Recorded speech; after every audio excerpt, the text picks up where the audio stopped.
조주님이 우연히 한번 지나가다 뵌 적이 있는데 얼굴도 잘생기고 키도 좀 크더라고요. 기분 타가지고 그냥 그분 내추럴 아니었으면 좋겠어요. 조신현 내추럴이냐고 사람분들께서 물어보세요. 자꾸 왜 제 채널에서 신현이라는 분을 찾는지 모르겠는데 엘리트 보디빌더 선수들이 이걸 썼냐면요 때문이에요. 근데 이게 가장 무서운 부작용이 뭐냐면요, 고안이 정말 이런 거 쓰면 건포도 알처럼 줄어들어요. 이거 한번 작증하고 구매 기록 다 추적되면요 다 나중에 검사 받으시게 될 거예요.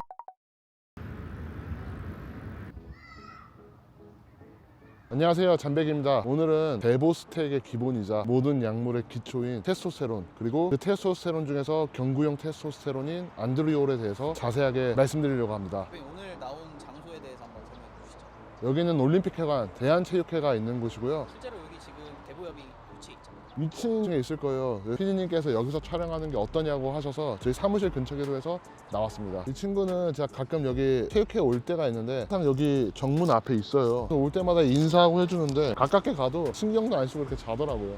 본격적인 대보 스택 안드리올에 대해 얘기하기 전에 대표님께서 좀 하고 싶은 얘기가 있으시다. 저희가 약물 컨텐츠를 올리는 게 굉장히 부담스러운 것 중에 하나가, 자꾸 그런 관련 정보를 이제 올리면 사람분들께서 제 이름이 아닌데 자꾸 조씨에 대해서 어떻게 생각하시나요? 조씨를 믿을 수 있나요? 이런 댓글들을 계속적으로 엄청 많이 남겨주시네요. 그래서 제가 나중에 이제 찾아보니까 그 의미들이 있는 거였는데 전혀 관련 없으니까요, 좀 알아주셨으면 좋겠습니다. 오늘 촬영일 기준으로 어제 이제 조주님이 영상을 하나 올렸는데 코치님, 한주먹님, 조신현님, 조영재님 네 분 나오셔서 왜 내추럴들이 페이크 내추럴, 내면 내시경 이런 느낌으로 영상을 찍으셨더라고요. 지금 말씀하신 사람들이 거기 다 있어요. 요즘은 이제 자꾸 신현아 자꾸 왜 제 채널에서 신현이라는 분을 찾는지 모르겠는데 저는 조신현님에 대해서 아는 게 전혀 없어요. 그리고 최근에 이제 알게 돼서 인스타도 가끔 들어가서 보는데 어떻게 하서는 증명하고 싶어 하시고 좀 많이 마음이 아프실 것 같아요. 근데 제가 조신현님이 저는 케미컬인지 내추럴인지 몰라요. 왜냐하면 저는 그분이 거짓말 친다고 생각하지도 않고요, 그분이 말하는 걸 그냥 그런가 보다 하는데, 제가 여기서 사람분들께서 물어보세요. 조신현 내추럴이냐고. 근데 이거는 제가 그분을 모르기 때문에 굉장히 제가 그런 경솔한 발언을 함부로 할 수 없잖아요. 그리고 또 한 번 말씀드리고 싶은 게 이제 조주님이 계세요. 전 조주님도 아예 몰라요. 근데 저는 이제 솔직하게 제가 아는 게 있으면 답해드리거든요. 근데 우리 피디님도 조주님이랑 연관이 있어요. 이제 친구분들이 조주님이랑 같은 고등학교를 나오고, 저도 조주님이 과거 운동했었을 때 먹고 자고 했던 형들이랑 친한 사이들이 있어요. 근데 우리 피디님도 저한테 그런 말씀하시고, 그분들도 근데 조준 걔는 정말 내추럴이다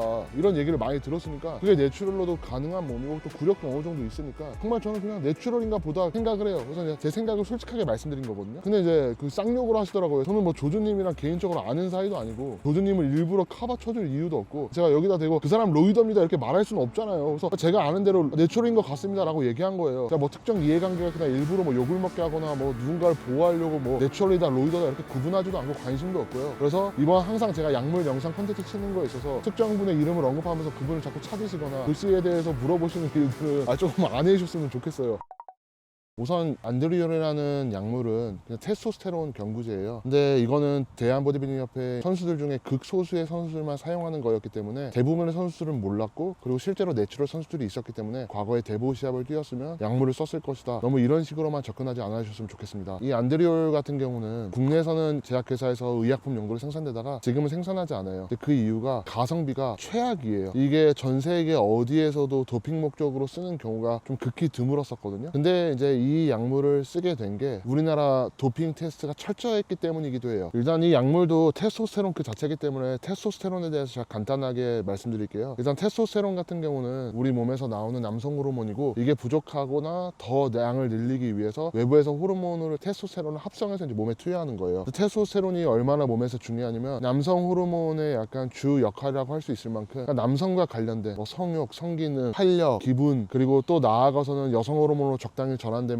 심혈관부터 관절, 건강까지 남성의 몸에 중추적인 역할을 하는 정말 영혼과도 같은 호르몬이에요. 근데 우리가 알고 있는 모든 아나볼릭 스테로이드 대사체들은 결국 이 테스토스테론을 모방해서 합성해온 형태거든요. 그렇기 때문에 이런 외부에서 테스토스테론 없이 아나볼릭 스테로이드만 사용하게 되면 우리 몸은 자연스럽게 테스토스테론이 아님에도 여러 안드로겐 화학 물질이 들어오면 우리 몸에선 더 이상 내인성 호르몬을 생성하려고 하지 않아요. 거기서 이제 가장 치명타를 입는 게 남성 호르몬 테스토스테론이고, 고안에서 적정한 양의 테스토스테론을 생산해야 되는데 외부에서 아무리 아나볼릭 스테로이드를 맞아도 내인성 호르몬인 남성 호르몬 테스토스테론이 완전히 0에 가깝게 수렴하도록 셧다운이 되기 때문에 남성 호르몬의 모든 효과가 사라지는 거예요. 그래서 테스토스테론이 모든 아나볼릭 스테로이드 스택, 그러니까 모든 사이클과 스택의 어떻게 보면 가장 기초적인 역할이라고 볼 수 있어요. 그래서 모든 스택은 테스토스테론 플러스 알파로 시작된다고 보시면 됩니다.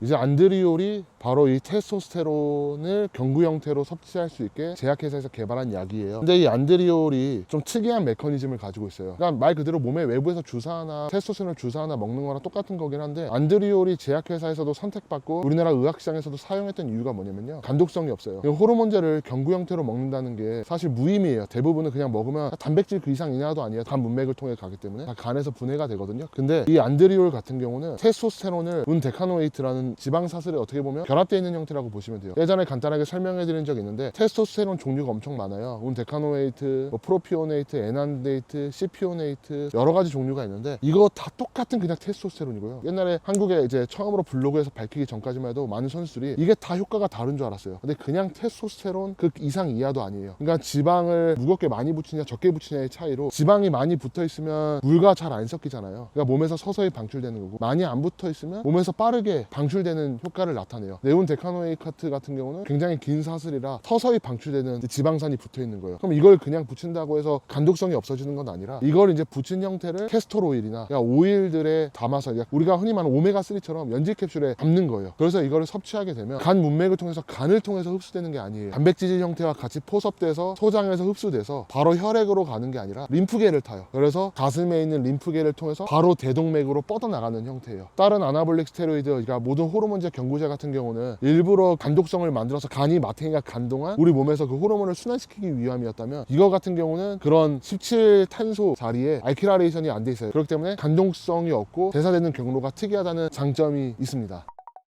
지금도 국내에서는 생산하고 있지 않지만 해외에서는 만들고 있는 약물 중에 하나인데, 대부분 의학계에서도 쓰지 않고 많은 선수들이 쓰지 않는 이유는 쓸 필요가 없었기 때문이에요. 왜냐하면 주사제에 비해서 가성비가 압도적으로 낮아요. 이게 림프계를 통해서 대동맥으로 바로 방출되기 때문에 이 메커니즘만 들었을 때는 주사 번거로움도 없고 그냥 경구로 섭취했는데 간독성도 없기 때문에 너무 단순히 좋다라고 생각할 수 있는데, 몸에서 실제로 흡수되는 양이 한 3%에서 7% 정도밖에 안 돼요. 흡수율이 굉장히 낮거든요. 주사 같은 경우는 100%라고 본다면, 이거 같은 경우는 거의 한 5% 정도라고 보거든요. 그렇기 때문에 한 100mg 호르몬을 섭취해도 실제로 몸에서 흡수되는, 사용되는 양은 5mg 미만인 거예요. 가격 대비 성능이 너무 떨어져고 너무 많은 양을 먹어야 돼서 굳이 이거를 대부분 어디에서도 시도조차 하지 않았던 거예요. 근데 이제 여기서 좀 하나 다른 게 있는 게 뭐냐면, 의학적 용도로 먹으면 보통 뭐 4알에서 8알 정도 먹어요. 한 120에서 160mg을 이제 섭취를 하는데, 그 3에서 7%만 흡수돼도 남성 호르몬이 생성되지 않거나 성성 기능이 저하됐거나 갱년기가 왔거나 이런 분들한테는 충분한 양이에요. 그리고 안드리올 같은 경우는 지방 없이 먹으면요 거의 흡수율이 거의 안 된다고 보시면 돼요. 왜냐하면 지방과 충분히 섭취할수록 흡수율이 올라가거든요. 이제 그렇다고 해서 무조건 지방을 무작정 많이 먹는다고 계속 우상향하는 게 아니라, 보통 19g 정도 지방을 먹었을 때 최대치예요, 그게. 그래서 보통 19g까지는 아니더라도 한 10에서 한 10g 정도 수준에서 먹어야지만 이제 어느 정도 흡수율이 나온다고 보장할 수 있습니다. 근데 이게 특히 내추럴 선수들 같은 경우는 시즌이 가면 0점대로 내려가는 경우도 있어요. 흔한 경우는 아닌 것 같고, 보통 한 1 때는 거의 대부분 떨어지거든요. 남성 호르몬 수치가 총량이 1인 것과 4, 5 정도 유지하는 거는 나중에 시즌 막바지에 정말 시합 준비하는 그런 상태도 그렇고 컨디션도 그렇고 몸 수준이 완전히 다르게 나와요. 그래서 이거를 많이 활용하지 않았나 싶습니다. 그러면 이제 제가 기본적인 걸 설명드렸고, 아까 말씀하신 테스토스테론은 모든 거의 어머니 아버지 같은 호르몬이고 중요한데, 안드리올이 이제 정말 근합성, 그러니까 보디빌딩용으로 먹으려고 하면 정말 많이 먹어야 돼요. 그러니까 가성비가 더 안 나오는 거거든요. 이거를 근데 정상 수준만큼만 사용해도 엄청난 도핑 효과를 볼 수 있다. 근데 이것도 중요하지만 정말 아나볼릭한 효과를 내려면 정말 많은 양을 먹어야 돼요. 그러니까 엄청 비효율적인 건데, 근데도 왜 과거 일부 극소수에 대한 보디빌딩 협회를 뛰던 엘리트 보디빌더 선수들이 이걸 썼냐면요, 도핑 테스트 때문이에요. 왜냐하면 안드리올 같은 경우는요 섭취 후 4시간만 지나도 몸에서 다 빠져나가요. 4시간에서 한 24시간 정도까지 보는데, 한두 끼 텀만 지나도요 몸에서 안드리올 운 데카노에이트라는 성분 자체는 검출되지가 않고 호르몬 농도도 다 낮아져요. 그럼 이렇다고 해서 도핑 테스트는 안 걸리는 게 아니에요. 이런 테스토스테론을 썼을 때 처음으로 스크리닝 검사를 하는 게 테스토스테론과 에피테스토스테론의 비율을 봐요. 물론 인종 간의 사람 간에 좀 차이는 있지만 보통은 1대1로 존재해요. 근데 이거를 외부에서 인위적으로 넣으면 2대1, 3대1, 4대1, 5대1 이렇게 넘어가고, 보통은 보통은 4대1이 넘어가면 약을 썼다고 간주해요. 근데 4대1 넘어갔다 해서 무조건 약을 썼다고 간주하지 않고 확실한 증거가 필요하기 때문에 IRMS 검사나 생체 수첩을 가지고 파악을 하거든요. 이게 정말 썼는지 안 썼는지. 근데 지금 말씀드린 그 테스토스테론과 에피테스토스테론의 비율을 검사하는 것도 보통 하루에서 3일이면요 아예 안 나와요. 사설 도핑에서는 여러분 다들 와다 도핑 하는데 다 와다 도핑이랑 아무런 관련도 없고요. 와다에서 도핑 검사하는 일부 항목을 검사한다는 거거든요. 사설 도핑에서는 IRMS 검사하는 거 그리고 생체 수첩을 당연히 가지고 있는 경우도 없고요. 이거를 검사하는 게 사실상 거의 불가능해요. 그리고 이 검사를 아무나 해주는 것도 아니에요. 대한체육회 소속 선수라고 한다 하더라도 이 비율이 넘어가야지만 대부분 검사를 하거든요. 그렇기 때문에 이 안드리올 같은 게 엄청난 비법 중에 하나였었어요. 왜냐하면 다른 선수들은 시합 막바지 되면 테스토스테론 수치가 다 낮아지는데 하루만 끊어도 검사에서는 이 성분은 나오는 게 몸에서 호르몬 수치는 이미 남성 호르몬 다 떨어져 있고 LH, FSH도 다 반등하기도 하고 근데 안드리올 같은 경우는 또 이 도핑 검사에서 이 비율을 검사하려고 해도 하루에서 한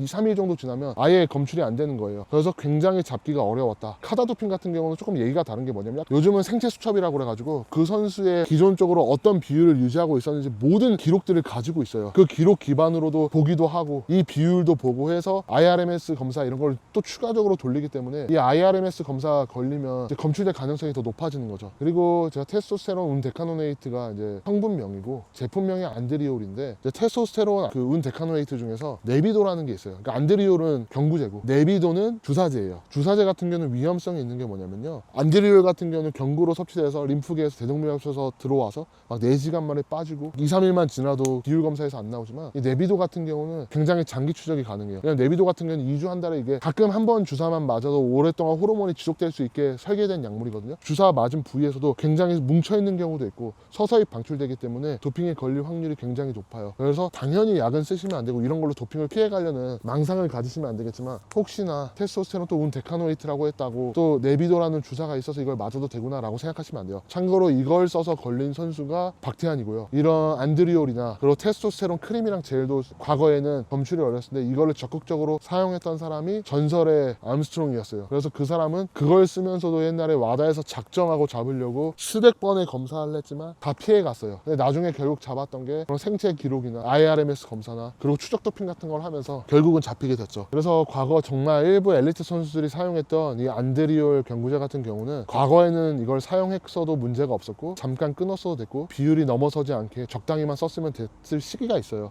점차 도핑이 고도화되면서 결국은 이 안드리올조차도 뭐 지금도 활용할 수 있는 선수가 있는지 없는지는 모르겠어요. 물론 이제 사설 도핑에서는 안드리올을 추적하는 게 굉장히 어렵기 때문에 뭐 사용하시는 분들도 있고 요즘 인도 제약회사 이런 제네릭이라고 하는 막 짭들도 많은데 이런 약들 워낙 저렴하다 보니까 인도에서 직구로 약국 통해서 탈모약이나 다양한 약들을 많이 사세요. 그리고 제가 거기 업체들 통해서 들은 정보로는 안드리올도 굉장히 많이 산다고 하더라고요. 저는 이 얘기를 하면 또 막 우리 누군가 이걸 쓸 거고 내추럴 선수 이걸 쓸 거고 이렇게 하는데 모든 선수들이 다 내추럴이라고 말은 못 할 거예요. 분명히 미꾸라지처럼 쓰는 있어서 저는 이걸 좀 알리고 싶어서 말하는 거지 이걸 얘기함으로 해서 뭐 내추럴 선수 이걸 다 쓸 거다 이런 의미로 말씀드린 게 아니에요. 그래서 이런 좀 위험성이 있다는 거 꼭 알아주셨으면 좋겠습니다.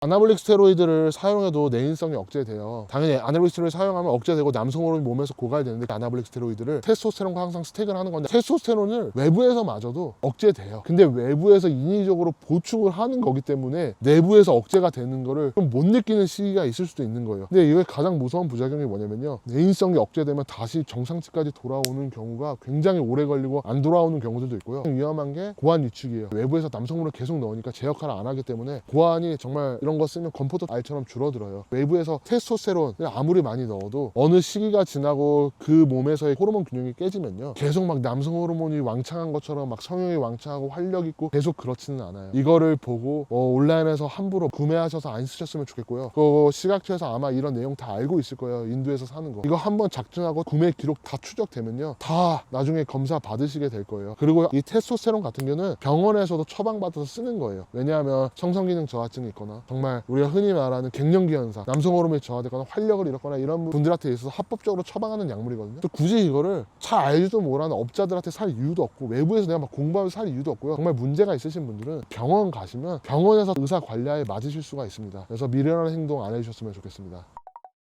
오늘 데보스텍 그 엘리트들만 일부 알았던 소수의 정보였자, 그리고 모든 아나볼릭 스테로이드의 근원이자 모든 아나볼릭 스택의 기초가 되는 호르몬이 이제 테스토스테론에 대해서 자세히 알아봤어요. 이거를 지금 쓰면 국가가 관리하는 이제 한국 도핑 시스템 내에서는 잡으려면 잡을 수 있는 약이고요. 그리고 사설 도핑에서는 안 잡히지만 그렇다고 해서 사설 선수들 안 쓰셨으면 좋겠어요. 제가 사실 이 정보를 처음으로 블로그인가 16년도에 썼었을 거예요. 근데 그때는 이미 안드리올에 대해서 어느 정도 점점 추적이 가능한 시대였고 좀 알려질 필요가 있고 위험성을 경각성을 알려야겠다 싶어서 썼는데 사실 조금 후회도 돼요. 근데 지금은 이제 뭐 아는 사람들이 점점 더 많아지고 했는데 써서 저는 후회 안 하시는 경우를 본 적이 없어요. 오늘은 안드리올에 대해서 이렇게 알아봤고요. 꼭 간곡히 부탁드립니다. 약물 절대 사용하지 마시고요. 정말 위험성이 많으니까 정말 쓰고 싶고 그러니까 문제가 있다 싶으시면 병원에 가셔서 똑똑한 의사분들 지도하에 치료를 받으시길 바라겠습니다. 오늘도 시청해 주셔서 감사합니다.